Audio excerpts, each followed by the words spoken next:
નમસ્કાર વિદ્યાર્થી મિત્રો, અનિલ જ્ઞાન મંદિરની યુટ્યુબ ચેનલ પર હું આપનું હાર્દિક સ્વાગત કરું છું.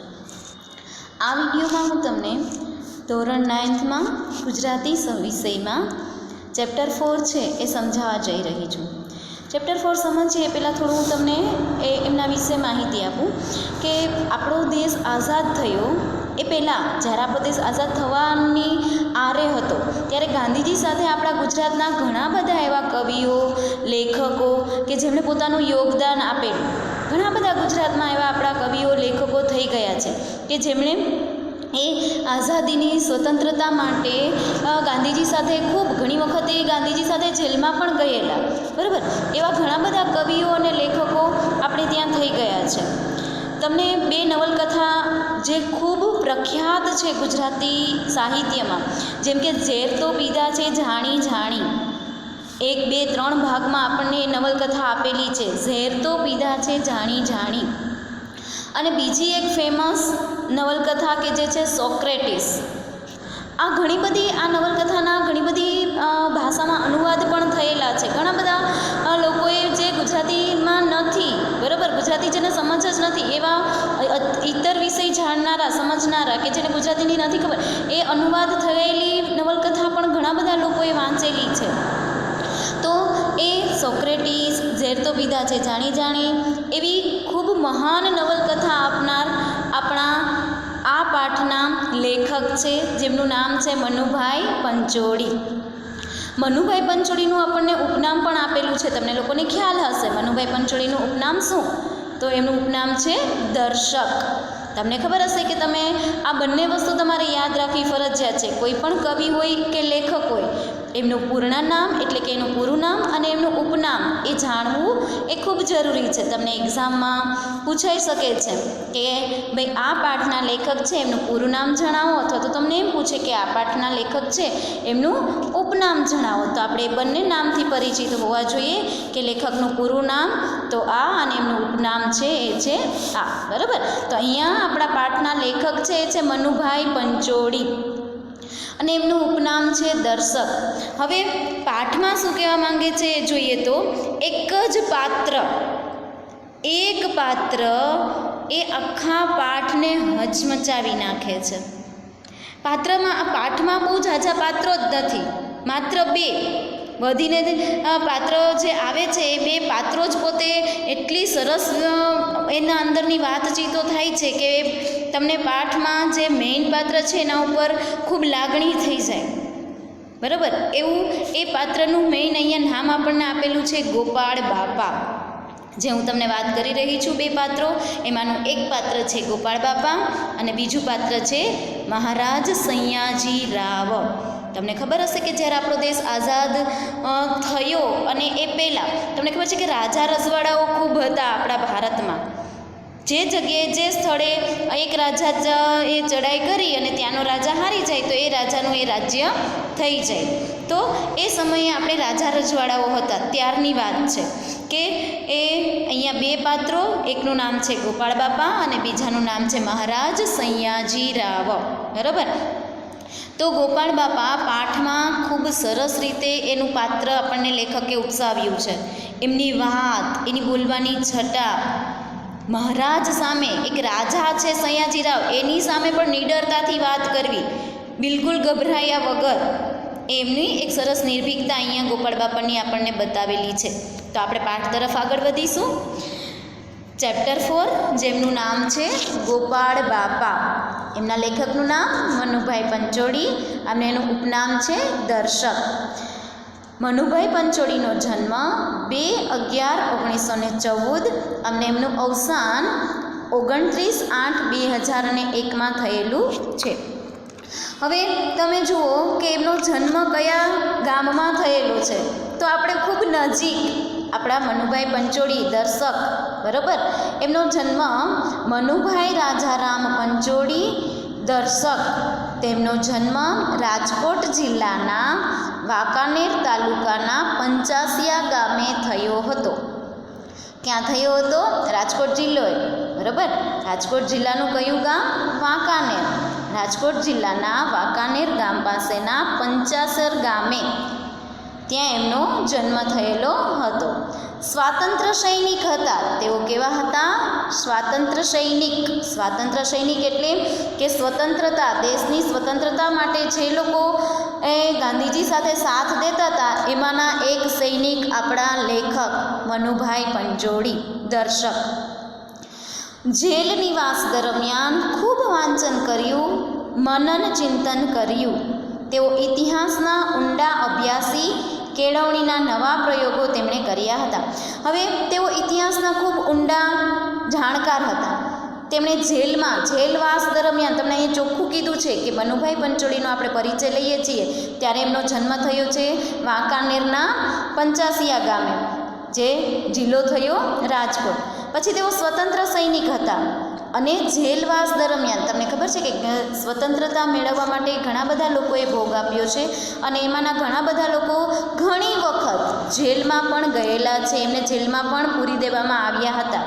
તો અહીંયા આપણા લેખક મનુભાઈ પંચોળી છે, એમને જ્યારે જેલવાસ થયેલો ત્યારે એમણે ખૂબ વાંચ્યું, એને એ સમયનો ભરપૂર ઉપયોગ કર્યો, જેલમાં રહીને પણ ખૂબ વાંચ્યું, ખૂબ મનન ચિંતન કર્યું. તેઓ ઇતિહાસના ઊંડા કેળવણીકાર હતા. તેમણે દક્ષિણામૂર્તિ અને લોકભારતી ગ્રામ વિદ્યાપીઠમાં ઉચ્ચ સ્થાને રહી રાષ્ટ્રીય કેળવણી ક્ષેત્રે ઉત્તમ કામગીરી કરી છે. તેમણે ખૂબ મહત્ત્વની કામગીરી રાષ્ટ્રને સ્વતંત્રતા અપાવવા માટેની એમણે કરેલી છે. કેળવણીના નવા પ્રયોગો કર્યા. ગાંધી વિચાર, ધર્મ, શિક્ષણ, ઇતિહાસ, સાહિત્ય અને સંસ્કૃતિ વિશે ઊંડાણપૂર્વક એમણે લેખન કર્યું છે. એમનું લેખન, એની લેખન શૈલી છે, એમાં કયા કયા તમને વસ્તુઓ, કઈ વાત વધારે દેખાય છે? તો ગાંધી વિચાર, કારણ કે ગાંધીજી સાથે રહેલા.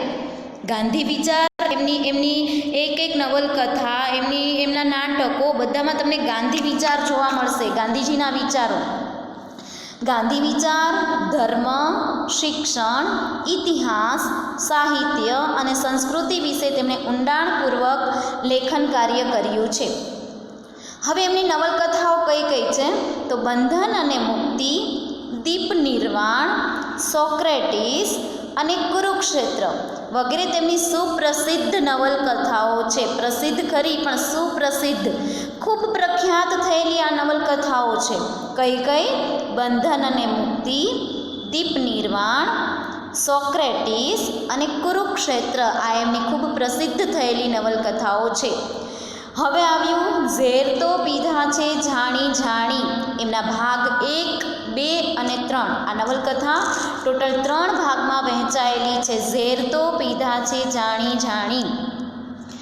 ગાંધી યુગની સમર્થ નવલકથાઓમાંની આ એક નવલકથા છે, ખૂબ પ્રખ્યાત, ખૂબ ચર્ચિત થયેલી.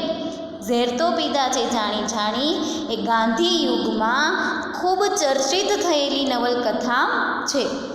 પરિત્રાણ, અંતિમ અધ્યાય, ગૃહારણ્ય વગેરે તેમના ઉત્તમ નાટકો છે. આ 3 છે એ શું થયા? એમના નાટકો થયા. હવે તેમને રણજીતરામ સુવર્ણચંદ્રક, પદ્મભૂષણ, સાહિત્ય અકાદમી એવોર્ડ તથા જ્ઞાનપીઠના મૂર્તિદેવી પુરસ્કારથી પણ તેમને સન્માનિત કરવામાં આવ્યા છે. દર્શક, ગાંધી યુગના લેખકોમાં જો બહુ આગળની હરોળમાં નામ લેવામાં આવે ને, કોઈ ફર્સ્ટ આમ તમને કહી શકાય કે ભાઈ આ યુગના કવિ, તો કે ભાઈ આ યુગમાં આગળ પડતા કવિ કયા? તો આપણે અહીંયા ગાંધી યુગમાં જો એમ કેવું હોય કે ગાંધી યુગમાં કયા, બરાબર, તો તમે એમાં મનુભાઈ પંચોળી એટલે કે દર્શકનું નામ ખૂબ આગળ પડતું આવે છે ગાંધી યુગમાં. તા હતો લેખકનો પરિચય. હવે આપણે માંગે છે પાઠનો મર્મ જોઈએ. ગોપાળ બાપા નામનો જે પાઠનો અંશ લેવામાં આવ્યો છે, અંશ એટલે એક ટુકડો, એક ભાગ એ લેવામાં આવ્યો છે. એ મનુભાઈ પંચોળીની બૃહદ નવલકથા, બૃહદ એટલે મોટું, લાંબુ, ખૂબ લાંબી નવલકથા કે જે 3 ભાગમાં વહેંચાયેલી છે. કઈ? મેં તમને હમણાં જ કીધું, 3 ભાગમાં આપણા મનુભાઈ પંચોળીની જે નવલકથા વહેંચાયેલી છે એમનું નામ શું છે? ઝેર તો પીધા છે જાણી જાણી. તો આ પ્રથમ ભાગમાંથી લેવામાં આવ્યો છે. આપણો ગોપાળ બાપા નામનો જે પાઠ છે, ચેપ્ટર 4, ગોપાળ બાપા નામનો જે પાઠ, એ કયા અંશ છે, કઈ નવલકથાનો અંશ છે? તો જે આપણા મનુભાઈ પંચોળીની નવલકથા છે એમાંનો પહેલા ભાગનો એક અંશ લેવામાં આવ્યો છે. ગોપાળ બાપા અને મહારાજા સયાજીરાવનો અહીં કેન્દ્રમાં સ્થાન છે. અહીંયા પાઠમાં બીજું શું છે? તો માત્ર ને માત્ર બે જ પાત્રો, ગોપાળ બાપા અને સયાજીરાવ. પોતાના મિત્રને ઉછેરવા માટે ગોપાળ બાપા જાડી ઝાંખરા અને કોતરોવાળી જમીન સયાજીરાવ પાસે માંગે છે. જો ગોપાળ બાપા પોતાના મિત્રના દીકરો, એમનો મિત્ર તમને પાઠમાં આવશે કે ગોપાળ બાપાનો મિત્ર છે એ અવસાન પામે છે અને એમને ચિઠ્ઠી લખી દે છે કે ભાઈ મારી જે જમીન છે એ અને આ મારો દીકરો હું તને સોંપતો જાઉં છું, તારે એને ઉછેરવાનો છે, તારે એને મોટો કરવાનો છે. ત્યારે ગોપાળ બાપા છે એ પોતાના મિત્રના દીકરાને ઉછેરવા માટે ઝાડી ઝાંખરાવાળી અને કોતરોવાળી જમીન માંગવા જાય છે. કોની પાસે? મહારાજા સયાજીરાવ પાસે. એમાં ગોપાળ બાપાની નિડરતા, પરોપકારતા તથા સમર્પણના દર્શન થાય છે. અહીંયા ગોપાળ બાપાની નિડરતા તો ખરી જ, કારણ કે એક મહારાજ પાસે જમીન માંગવા જવું એ કોઈ સહેલી વાત નથી. પછી પરોપકાર, એ પોતા માટે નથી માંગતા, કોના માટે માંગે છે? એમના મિત્રના દીકરાને ઉછેરવો છે, એને મોટો કરવો છે, એ વ્યવસ્થિત રહી શકે એના માટે આ જમીન માંગે છે. સમર્પણના અહીંયા એમના દર્શન થાય છે. તો સામે પક્ષે સયાજીરાવ શું જમીન માંગે તો છે ગોપાળ બાપા, પણ સયાજીરાવ મહારાજ છે, રાજા છે, એ કેવી રીતે એમની સાથે વર્તન કરે છે? તો સામે પક્ષે સયાજીરાવ છે એ ઉદારતા અને માણસને પારખવાની દ્રષ્ટિ એમનામાં ખૂબ સારી રીતે પ્રગટ થયેલી આ પાઠમાં આપણને દેખાય છે. સાચું જીવતર જીવતા ગોપાળ બાપા આપણી સંત પરંપરાના વારસદાર જેવા લાગે છે. તમને ખબર છે કે આપણા ગુજરાતમાં અથવા તો ભારતમાં તમે કહી શકો સંત પરંપરા, સંતો મહંતો ખૂબ, આપણું ભારત છે એ ઋષિમુનિઓ, સંતો, મહંતો એનો દેશ કહેવાય છે, તમને ખબર છે. તો અહીંયા ગોપાળ બાપા એ સંતો મહંતોનો વારસદાર તરીકે પોતે જીવે છે એવું અહીંયા આપણને બતાવે છે. માંડણ ભગતની ધરતીને સેવવાની ભલામણ આજના યુગને બંધ બેસતી છે. માંડણ ભગત, તમને ખબર હશે કે માંડણ ભગત એ પણ આપણે ગુજરાતમાં એ સંત થઈ ગયા છે, માંડણ ભગત, બરાબર. તો એમની ધરતી એ જે રીતે જીવ્યા એ રીતે જીવવાની ગોપાળ બાપા છે એ આ પાઠ દ્વારા બધાને સલાહ આપે છે, એક સમજૂતી આપે છે, બરાબર. પાઠ તરફ આગળ વધીએ. એક જ આદમીના પુણ્યે આ કોતરોને આંબા, જાંબુડા, રાયણ અને ચીકુના ઝુંડથી મહેકતા કરી મૂક્યા છે. 40 વર્ષ એ વાતને હજુ માંડ થયા છે. અહીંયા પાઠની શરૂઆતમાં જ તમને શું કીધું છે કે ભાઈ એક જમીન છે, એ જમીનમાં આંબા, જાંબુડા, રાયણ, ચીકુ એ બધા વૃક્ષો છે એક જમીનમાં. અને એક જ આદમી મતલબ માણસ, એક જ માણસના અથાગ પરિશ્રમના કારણે આ જમીન છે એમાં આવું બધું ઉગેલું છે. અને આ વાતને હજી બહુ લાંબો સમય નથી થયો, આ 40 વર્ષની વાત છે એવું અહીંયા કહેવામાં આવેલું છે. વર્ષની શિયાળાની એક સવારે એક વખતના સ્વપ્નસેવી મહારાજ શ્રીમંત સયાજીરાવ આવા એક કોતરની ભેખડ ઉપર 1-2 અંગરક્ષકો સાથે ઊભા હતા. મહારાજા સયાજીરાવ છે એ પોતાના રાજ્યમાં પોતાની આ જમીન ખૂબ સારી રીતે પોતે વાવતા, એમનો ઉછેર કરતા અને એમણે પોતાની જમીનમાં આ બધું વાવેલું હતું. હવે એમની જમીન છે એ કોતરો, ભેખડોની આસપાસ હતી, બરાબર. ખૂબ જાડી ઝાંખરા એ બધું એ જમીનની આસપાસમાં હતું અને નદી બાજુમાંથી પસાર થઈ રહી હતી. હવે એ કોતરોની ભેખડ ઉપર મહારાજા સયાજીરાવ એક વખત શિયાળાની સવારમાં પોતાના સૈનિકોની સાથે ઊભા છે. પડખેના ગીરના જંગલમાંથી એક દીપડો આવ્યાના વાવડે એ આ તરફથી ઉતરી આવ્યા હતા. હવે વાવડ એટલે સમાચાર, એક સમાચાર આવે છે. શેના સમાચાર આવે છે? તો કે ભાઈ બાજુમાંથી એક દીપડો ચાલતો ચાલતો આવી રહ્યો છે, એવા સમાચાર કોને મળે છે? સયાજીરાવને. સયાજીરાવને આ વાતની જાણ થાય છે કે ભાઈ દીપડો દૂરથી આવી રહ્યો છે, તો હવે એને પ્રવેશવા ન દેવો જમીનમાં, અંદર ખેતરોમાં, અને કોઈ માણસ એના શિકારમાં ન આવી જાય. આ બધું ધ્યાન રાખવા માટે સયાજીરાવ નક્કી કરે છે કે ભાઈ કઈ સાઈડથી એ આવતો હશે, કઈ બાજુથી દીપડો છે એ આવી રહ્યો છે. એ માટે એ ભેખડ ઉપર ચડ્યા છે જોવા માટે. થોડાક શિકારીઓ ગોરડ બાવળના ઝાડા ઝાંખરામાંથી નીચે કોતરમાં જતી કેડીએ સાવચેતીથી ઉતરતા હતા. હવે મહારાજે નક્કી કરીને કહી દીધું, ભાઈ આ સાઈડથી દીપડો આવે છે, તમે સૈનિકો ધીમે ધીમે ધીમે આ કેડીમાંથી, ભેખડમાંથી ઉતરી અને આ ઝાડી ઝાંખરીવાળી કેડીઓમાંથી પસાર થઈ અને તમે દીપડાનો શિકાર કરો, એવું સૈનિકને હુકમ આપે છે. સૈનિકો છે એ પણ ધીમે ધીમે એ ઝાડી ઝાંખરીવાળી રસ્તો છે કેડી, એમાંથી પસાર થઈ અને આગળ શિકાર કરવા માટે એના સૈનિકો છે એ જાય છે. થોડાક શિકારીઓ ગોવડ બાવળના, અહીંયા બાવળનું નામ આપ્યું છે ગોરડ. બાવળ છે પણ કયો બાવળના પણ આ એક પ્રકારની જાતિ છે. તમને ખબર હશે કે ફળમાં, ફૂલમાં અનેક પ્રકારની જાતિઓ આવતી હોય છે કે ભાઈ આ પ્રકારની જાતિ, આ પ્રકારની જાતિ. એ જ રીતે અહીંયા બાવળની તમને જાતિ આપવામાં આવેલી છે, ગોરડ બાવળ. તો એ ગોરડ બાવળના ઝાડી ઝાંખડામાંથી એક નીચે કોતરમાં રસ્તો નીકળે છે, સડક નીકળે છે. એ કેડીમાં સાવચેતીથી એ સૈનિકો ઉતરતા હતા. એ બધા ગોરડની ઝાડીમાં દેખાતા બંધ થઈ ગયા. હવે ધીમે ધીમે ધીમે તમને ખબર હશે કે એકદમ ઝાડી ઝાંખરા ખૂબ જ હોય. હવે જ્યાં સુધી ઓછા ઝાડી ઝાંખરા હતા ત્યાં સુધી હજી સૈનિકો દેખાતા હતા, પણ હવે તો એ સૈનિકો એટલા નીચે ઉતરી ગયા છે કે એમાં એ જમીનમાં હવે ખૂબ ઝાડી ઝાંખરાઓના કારણે એ સૈનિકો દેખાતા નથી. એ સૈનિકો દેખાતા બંધ થઈ ગયા છે. મહારાજ દૂર દેખાતી ટેકરીએ દૂરબીન માંડીને જોતા હતા. મહારાજ પોતે જે જગ્યાએ ભેખડ ઉપર ઊભા છે ત્યાંથી દૂરબીન લઈ અને સામેની ટેકરી ઉપર જોતા હતા કે ભાઈ દીપડો કઈ રીતે આવે છે, શું છે, ને આ લોકો સૈનિકો ગયા છે તો કોઈને કંઈ તકલીફ મુશ્કેલી નહીં પડે ને, એવું એ દૂરબીન દ્વારા મહારાજ સયાજીરાવ છે એ નિરીક્ષણ કરતા હતા, જોતા હતા. ત્યાં કોતરમાંથી એક ખેડૂ માણસે આવીને પ્રણામ કરી થોડા ફળ ભેટ ધર્યા. ત્યાં એક ખેડૂ માણસ છે, ત્યાં કોતરમાંથી, ત્યાં રસ્તા ઉપરથી એક ખેડૂ માણસ છે એ આવી અને સયાજીરાવને, મહારાજ સયાજીરાવને આ થોડાક બોર એ ભેટમાં આપે છે કે આલ્યો આ બોર. મહારાજે દૂરબીન બાજુ પર મૂકી કહ્યું, શું છે? મહારાજે વિચાર્યું, બોર આપે છે આ માણસ, એ માણસને સયાજીરાવ ઓળખતા નથી, કોણ છે, કેવો છે, ક્યાંથી આવેલું છે, એ મહારાજ સયાજીરાવને કશી નથી ખબર. મહારાજ સયાજીરાવ દૂરબીન બાજુમાં મૂકી અને એને પૂછે છે કે આ શું છે? ત્યારે પેલો માણસ છે, ખેડૂ માણસ, એ કહે છે કે બોર છે. બોર? મુઠ્ઠી જેવડા?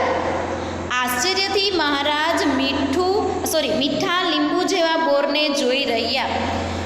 જ્યારે પેલો ખેડૂ માણસ છે એ એમ કહે છે કે આ બોર છે, ત્યારે મહારાજ સયાજીરાવ કહે છે આશ્ચર્યચકિત થઈ જાય છે અને કહે છે કે આ મુઠ્ઠી જેવડા બોર અને મીઠા લીંબુ જેવા બોર છે. પછી પૂછ્યું, ક્યાંથી લાવ્યા? સયાજીરાવે પૂછ્યું. માણસને ઓળખતા નથી, મહારાજ સયાજીરાવ છે આ માણસને નથી ઓળખતા, એના વિસ્તારનો આ માણસ નથી, કોઈ બહારનો માણસ છે. ત્યારે મહારાજ સયાજીરાવ એને પૂછે છે કે આ બોર તમે ક્યાંથી લાવ્યા? ત્યારે પેલો માણસ કહે છે, અહીંની મારી બોરડી પરથી, મેં એ જાતે ઉછરેલી છે. એ પેલો ખેડૂ માણસ છે એ કહે છે કે બોર છે એ મારી વાડીના છે, અહીંયા મારી જમીન છે, એમાં મેં આ બોરડી મારી જાતે ઉછેરેલી છે, એના આ બોર છે એ હું તમને આપવા આવ્યો છું. ભેટ ધરવા આવ્યા હશો? આશ્ચર્યથી મહારાજ સયાજીરાવ છે પેલા ખેડૂ માણસને પૂછે છે કે તમે ભેટ આપવા માટે આવ્યા છો બોર? પહેલાંના સમયમાં તમને ખબર હશે કે જ્યારે રાજા રજવાડા હતા ને ત્યારે તમારી ખેતરમાં તમે જે કંઈ પણ વાવો છો એમાં ઉપજ થાય એટલે એના ઉપજનો થોડો ઘણો ભાગ છે એ રાજાને આપવો જ પડે. તમારી પોતાની જમીન છે, તમે જેમાં કામ કરો છો છતાંય પણ એનો થોડો ઘણો ભાગ છે એ રાજાને આપવાનો હોય. તો રાજાને અહીંયા સયાજીરાવને એવું થાય છે કે ભાઈ તમે ભેટ ધરવા માટે આવ્યા છો, મને આ ભેટ માટે આપવામાં આવ્યા છો? ત્યારે ખેડૂત શું બોલે છે? ના જી, ભેટ લેવા આવ્યો છું. કેટલું સરસ અને નિડરતાથી મહારાજ સામે બોલવું એટલે એમ કહે છે કે તમે શું ભેટ મને આ ભેટ માટે આપો છો બોર? ત્યારે ખૂબ નિડરતાથી આ ખેડૂ માણસ છે એ બોલે છે, ના, હું ભેટ દેવા નથી આવ્યો, હું ભેટ લેવા માટે આવ્યો છું. હસીને મહારાજ કહે, હું ત્યારે તો લોભે લોભે આવ્યા છો, કહો શું અરજ છે? ત્યારે મહારાજ સયાજીરાવ છે એ હસી અને એને કહે છે, તમે આ બોર મને દેવા આવ્યા છો, એના બદલામાં તમારે કંઈક જોઈએ છે, લોભ છે તમારો, તમે લોભે લોભે અહીંયા આવ્યા છો, બોલો શું કામ છે તમારે, શું મારી પાસેથી તમને જોઈએ છે? મહારાજ, અરજ તો એટલી જ છે કે આ કોતર મને યોગ્ય કિંમતે આપો. બિનદાસથી, જરાય ગભરાયા વગર નિડરતાથી બોલી જાય છે એ ખેડૂ માણસ. તમને ખબર પડી જશે આ ખેડૂ માણસ કોણ છે. આ ખેડૂ માણસ એકદમ નિડરતાથી એમને કહે છે કે મને યોગ્ય કિંમતે આ તમારી કોતરવાળી જે જમીન છે એ મને જોઈએ છે, યોગ્ય કિંમતે આપો તો હું એ લેવા માટે આવ્યો છું. માગણી કરજો. મહારાજ સયાજીરાવ કહે છે કે તારે જમીન લેવા તું આવ્યો છો ને, માગણી કર તું, કેટલામાં તું આ જમીન લઈશ? માગણી કરીએ તો વરસ 3 થઈ ગયા, કોણ દાગ દે છે? પેલો ખેડૂ માણસ છે એ બોલે છે કે મેં માગણી કરીને એને તો 3 વર્ષ થઈ ગયા, 3 વર્ષથી અમે માગણી કરી છે, પણ અહીંયા કોઈ જવાબ દેતું નથી આ જમીન માટે મને, એટલે હું સીધો તમારી પાસે આવ્યો છું. મહારાજ, આપું શું કરશો? બોરડી ઉછેરશો? મહારાજા સયાજીરાવ એને કહે છે, ચલો મેં જમીન તમને આપી દીધી, તમે શું કરશો જમીનનું? શું એમાં બોરડી ઉગાડશો તમે આ જમીનમાં? તમારે કામ શું છે આ જમીન લઈને? બોર પણ આ ગામડાના છોકરાઓને નથી મળતા, પણ સાચું કારણ તો એ છે કે આ બધા કોતરોનું તળ સાચું છે. મહારાજા સયાજીરાવે કીધું પોતાને જમીન આપી દો, જમીન મેં તમને આપી દીધી, ચલો તો તમે જમીનમાં કરશો શું? શું તમે આ જમીન ઉપર બોર ઉગાડવાના છો? ત્યારે પેલા નિડરતાથી પેલો ખેડૂ માણસ છે એ બોલે છે કે મહારાજ, આ ગામના છોકરાઓને બોર પણ નથી મળતા, જો કદાચ હું આ જમીનમાં બોર વાવીશ ને તો પણ એના ઉપયોગી છે, પણ મારે એવું નથી. હું શેના માટે જમીન માંગુ છું? તો કે સાચું કારણ તો એ છે કે આ બધા કોતરોનું તળ એટલે તળિયું, જમીનનું તળિયું એ સાચું છે. સાચું છે મતલબ ખૂબ પાણીથી ભરેલું છે, અંદરના ગાળામાં ધરા ભર્યા છે. ધરા ભરાવા એટલે તમને ખબર હશે કે જમીનની અંદર અમુક જગ્યાએ ખૂબ પુષ્કળ પ્રમાણમાં પાણી હોવું, એ તો અહીંયા એક ખેડૂ માણસ છે એ કહે છે કે આ જમીનનું તળ ખૂબ સાચું છે અને અહીંયા જમીનમાં એના અંદરના ગાળામાં ધરા ભર્યા છે, ખૂબ પાણી ભરેલું છે. અહીંયા ગમે ત્યાં 8 હાથે પાણી નીકળે છે. 8 હાથે પાણી નીકળવું એટલે 8 ફૂટ જ ઊંડું ખોદો એટલે પાણી નીકળે. વિચારો તમે, અત્યારે હાલના સમયમાં તમે ઘણી વખત ક્યાંય બોર થતો જોતા હો કે ક્યાંય દાર થતો તમે સાંભળ્યું હોય તો તમને ખબર હશે કે કોઈ 100 ફૂટ ખોદે, કોઈ 150 ફૂટ ઊંડું ખોદે છે જમીનમાં, કોઈ 200 ફૂટ, ક્યાંક તો 500 ફૂટ સુધી ખોદાઈ જાય ને તો એ જમીનમાં પાણી નથી હોતું. તો અહીંયા તો આ એક ખેડૂ માણસ એમ કહે છે કે ખાલી 8 ફૂટ ઊંડું ખોદો ને અહીંયા જમીનમાં, ત્યાં જ પાણી નીકળે છે. 8 ફૂટ ઊંડું ખોદે ને જમીનમાં પાણી નીકળે તો એ જમીન કેટલી કામની કહેવાય, બોલો તમે. એ જમીનમાં કેટલું ઉપયોગી વસ્તુ ઉગાડી શકીએ આપણે. જમીન પણ કોઈ ભાતની છે. સિંગોડાના મારને જો કોઈક રીતે રોકીએ તો આમાં બનારસી લંગડો પાકે ને ગરીબના અમરફળ જેવા બોરો ઢગલે ઢગલા ઉતરે. સિંગોડો અહીંયા એક નદીનું નામ છે. અહીંયા જે જમીન છે કોતરવાળી, એ જમીનમાં બાજુમાં જ સિંગોડો નામની નદી છે એ પસાર થઈ રહી છે. તો તમે અહીંયા એવું કીધું છે કે જો આ સિંગોડો નદી છે એના મારને, એનું જે પુષ્કળ પ્રમાણમાં પ્રવાહમાં પાણી જાય છે ને, એ પ્રવાહને જો કોઈક રીતે રોકીએ ને તો આ જમીન છે એ બનારસી લંગડો, તમને ખબર હશે કે કેરીના પણ અલગ અલગ પ્રકાર હોય છે, કેસર કેરીને, આફૂસ કેરીને, લંગડો કેરીને, બરાબર. તો અહીંયા ખેડૂતોનું અમર ફળ જેવા બોર એ પુષ્કળ પ્રમાણમાં આ જમીનમાં ઉગી શકે, ઢગલે ઢગલા ઉતરશે. પછી સયાજીરાવ શું કહે છે? દીપડા રંજાડશે નહીં ને આ જમીનમાં? તું વાવવાનું જે કહે છો, આ જમીન લઈ લીધી પછી તું કંઈ પણ વાવે છે તો શું આ દીપડા તો અહીંયા વારે ઘડીએ આવે છે? તારી આ જમીનનું દેખરેખ રાખશે કોણ? કોણ ધ્યાન રાખશે? તો દીપડા રંજાડશે નહીં, તને હેરાન નહીં કરે? રંજાડવું મતલબ હેરાન કરવું. શું દીપડા હેરાન નહીં કરે? આ તમારી પડખેના દીપડા ન રમઝાડે ને તોય ઘણું છે. કોણ કહે છે અહીંયા? સયાજીરાવ. સયાજીરાવને કહે છે એક ખેડૂ માણસ કે મને દીપડાની બીક નથી, દીપડાને તો હું લડી લઈશ, એની સાથે તો હું ગમે તેમ કરીને એને પહોંચી શકીશ, પણ તમારી આસપાસના જે દીપડા છે ને એ દીપડા મતલબ કોણ ખબર છે તમને? એમના સૈનિકો, મહારાજા સયાજીરાવના સૈનિકો, કે તમારી આસપાસના દીપડા જો મને હેરાન નહીં કરે ને તો પેલા દીપડાને તો હું પહોંચી જઈશ, એની ચિંતા તમે નહીં કરો. મહારાજે ઊંચું જોયું, એમની ભમરો ઘડીક ખેંચાઈ. મહારાજેની સામું જોવે છે, ઊંચું જોવે છે પેલા ખેડૂ માણસની સામે, અને એની ભમરો ખેંચાઈ એટલે ખૂબ ક્રોધમાં આવી ગયા છે સયાજીરાવ કે આવું મારી સામે આવું બોલનાર કોણ? મારા મોઢે ને મોઢે આવું કહેનાર કે તમારી આસપાસના સૈનિકો મને હેરાન ન કરે તો? આ છે કોણ માણસ? એની ભમરો ઘડીક ખેંચાઈ ગઈ. એમને મોઢ આવું કહેનાર કોણ હતું? જોયું તો બોલનાર મરક મરક હસી રહ્યો છે. એણે ઊંચું જોયું મહારાજે, અને એને એમ થયું કે આવું મને મોઢે કહેનાર કોણ છે? એને ઊંચું જોવે છે ત્યાં પેલો ખેડૂ માણસ છે એ મરક મરક હસી રહ્યો છે, એના મોઢા ઉપર હાસ્ય છે ધીમું ધીમું. બીક નથી એને કે સયાજીરાવ સામે હું આવું બોલી ગયો, હવે મને એ રાજા કદાચ ફાંસી દઈ દેશે તો હું શું કરીશ? બિલકુલ બીક નથી. એના જે કહેવું છે એ નિડરતાથી કહી દે છે એમને. પોતે મરક મરક હસી રહ્યો છે. નેણમાં ફરિયાદના રોષને બદલે સહજ કૌતુક છે. નેણમાં કોના?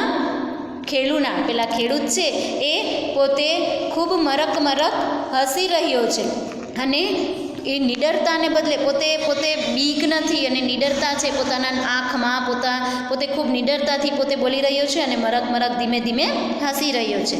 સયાજીરાવની માણસને પારખવાની શક્તિ અચૂક હતી. મહારાજ સયાજીરાવ છે એ ખૂબ માણસ પારખું હતા. એ તરત જ ઓળખી જતા, માણસને જોવે એની સાથે રહે એટલે તરત એને ખબર પડી જાય કે આ માણસ કેટલામાં છે. એમણે ધારીને બોલનારને જોયો, ઊંડો શ્વાસ લીધો, જાણે મનમાં કંઈક ઉતાર્યું, પછી એકાએક કહે. મહારાજા સયાજીરાવની સમજણ શક્તિ, માણસને પારખવાની શક્તિ ખૂબ અદ્ભુત હતી. એમણે મહારાજ સયાજીરાવે એ ખેડૂ માણસને ખૂબ ધારીને જોવે છે, બોલે છે ત્યારે, અને એને ઓળખી જાય છે.